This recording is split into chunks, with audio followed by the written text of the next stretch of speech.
ठीक है, next wording है आपका फैक्टर्स अफेक्टिंग डाइट्स, यानी आहार को प्रभावित करने वाले कारक। हमारे कारक कौन कौन से हैं जो हमारे आहार यानी पौष्टिक जो हम ले रहे हैं उसको प्रभावित करते हैं। ठीक है, यानी हम ले तो बहुत कुछ हैं लेकिन उस पर इफेक्ट हमारी बॉडी पे कम पड़ रहा है, ज़्यादा नहीं पड़ पा रहा है। तो उसके इफेक्ट क्या है? नंबर एक, एज। हमारी एज के अकॉर्डिंग ही हम ग्रोथ कर पाते हैं। हमें बहुत ज़्यादा एज हो जाए तो हम कितना ही मतलब दूध, मलाई या प्रोटीन्स, कैल्शियम सब कुछ लें लेकिन वो ग्रोथ नहीं करता। ठीक है, क्योंकि हमारी एज कैटेगरी कंप्लीट हो चुकी है। नेक्स्ट है कि हमारा जेंडर, मेल और फीमेल के अकॉर्डिंग ही हमारी बॉडी ग्रोथ करती है। ठीक है, नेक्स्ट है वर्कआउट या प्रोफेशन। तो यानी हमारा जो कसरत या फिर कार्य या हमारा पेशा, यानी हमारा जो वर्किंग करते हैं हम, उस वर्क के अकॉर्डिंग हमारी बॉडी भी अपने आप को ग्रोथ करती है। ठीक है, जैसे देखा आपने लोहार वगैरह होते हैं और पल्लेदार होते हैं जो मतलब हार्ड वर्किंग करते हैं, सही है, तो उनकी बॉडी भी उनके अकॉर्डिंग ग्रोथिंग करती है और उन्हें उसी अकॉर्डिंग वो डाइट भी खा लेते हैं। ठीक है, अगर हम कंप्यूटर बैठे होंगे तो हम हैवी वेट वगैरह को वर्क कर पाएंगे? नहीं कर पाएंगे ना, क्योंकि हमें बॉडी क्या होती है हमारी उसके अकॉर्डिंग वर्कआउट के अकॉर्डिंग ढल जाती है। ठीक है, नेक्स्ट हेडिंग नंबर 4 है आपका बॉडी वेट। तो बॉडी वेट क्या होगा? हमारे बॉडी वेट हमारे बैलेंस डाइट के अकॉर्डिंग प्रभावित भी होता है। ठीक है, कम भी हो जाता है और बहुत ज़्यादा भी होता है।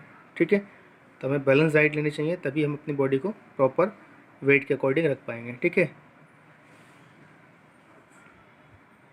स्पेसिफिक स्पोर्ट्स डाइट, यानी विशिष्ट खेल आहार।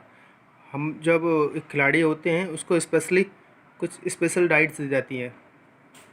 ठीक है, अगर वो डाइट्स स्पेशल डाइट नहीं मिलेंगी तो उनकी बॉडी क्या है, ग्रोथ नहीं कर पाएगी, उनका वर्कआउट जो है स्लो होता जाएगा और वो एक तरह से पीछे उठते जाएंगे। ठीक है, उसके बाद क्या, सफिशेंट रफेज, यानी कि जो हमारी बॉडी पर्याप्त चारा या पर्याप्त ऊर्जा, स्थूल भोजन, यानी कि एक तरह से हम क्या कहें मोटा चारा, जो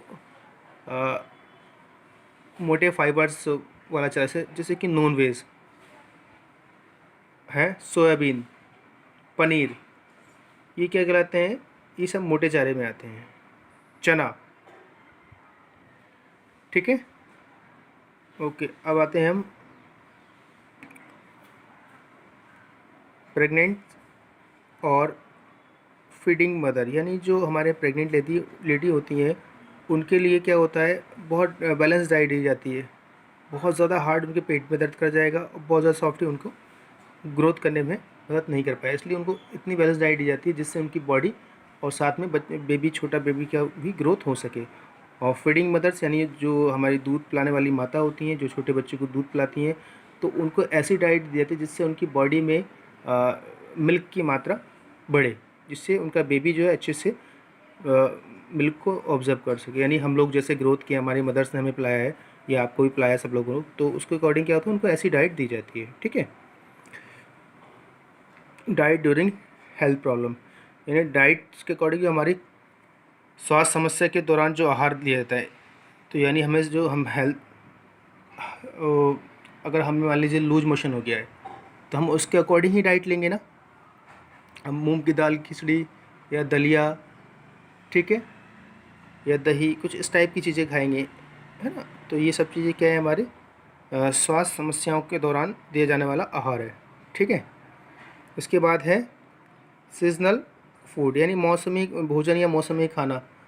मौसमी भोजन कैसे होते हैं? जैसे कि मौसम में चल रहा है अमरूद का तो अमरूद खाएंगे, मौसम चल रहा है जामुन का तो जामुन खाएंगे, मौसम चल रहा है आम का तो आम खाएंगे। तो सीजनली जो भोजन होते हैं वही चीज़ खानी चाहिए। ठीक है, उससे ही बेनिफिट होता है, उसका अच्छा इफेक्ट पड़ता है शरीर में।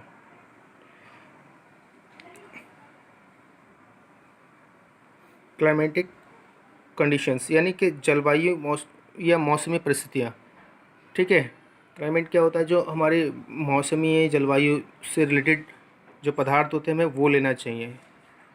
जैसे मैंने इससे पहले वाले, मौसमी और जलवायु एक ही बात है। ठीक है, तो दोनों में वही चीज़ें करनी। तो मौसमी परिस्थिति में हमें ऐसी चीज़ें खानी चाहिए जो हमें बॉडी को उसके अकॉर्डिंग सही रख सके। यानी जैसे हम जाड़े हैं तो अंडे खाएंगे या गर्म चीज़ें खाएंगे, ठीक है, गर्मी है तो हम क्या दही दूध ठंडी चीज़ें खाएंगे, सही ना। ओके, अब आते हैं नेचुरल डाइट, प्राकृतिक डाइट। नेचुरल डाइट क्या होती है, जो हम रेगुलर डाइट्स में लेते हैं, ठीक है, उसे नेचुरल डाइट्स कहते हैं। जैसे रोटी लेना है, हमें नॉर्मल दाल चावल खाना है, ठीक है, ये हमारी नेचुरल डाइट्स हैं। या फिर हमें नेचुरल डाइट में, प्राकृतिक डाइट में हमारे ये भी आ जाती हैं, जैसे कि हम फल फ्रूट हैं, ठीक है, ये सब नेचुरल डाइट के अंदर आ जाएंगे। खीरा है, ककड़ी है, खरबूजा है, तरबूज, ये भी सभी हमारे नेचुरल प्राकृतिक डाइट्स में आ जाते हैं, ठीक है। डॉक्टर्स रिकमेंडेशंस, यानी कि डॉक्टर की सिफारिश के अकॉर्डिंग जो हम भोजन लेते हैं, डाइट लेते हैं, उसके अकॉर्डिंग हमें लेना चाहिए, ठीक है। क्योंकि मान लीजिए किसी को फ्रैक्चर हुआ है तो डॉक्टर बोलेगा आपको कैल्शियम ज़्यादा लेना है, दूध ज़्यादा पीना है, ठीक है। तो डॉक्टर की सलाह के ऊपर ही हमें बैलेंस डाइट लेनी चाहिए।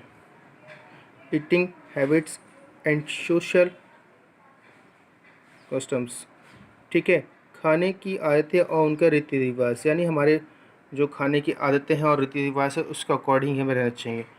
जो हमारे रीति रिवाज, यानी कि हम जैसे कोई मुस्लिम है तो नॉन वेज ज़्यादा का यूज़ करते हैं, जबकि कोई हिंदू है, ब्राह्मण है, तो वो क्या करेंगे, वो नॉन वेज को तो अंडा भी नहीं छुएंगे, ठीक है। ओके स्टूडेंट्स, आज का टॉपिक काफ़ी फिनिश्ड हो गया है, समझ में आ रहा है ना आप लोगों को। Okay, thank you.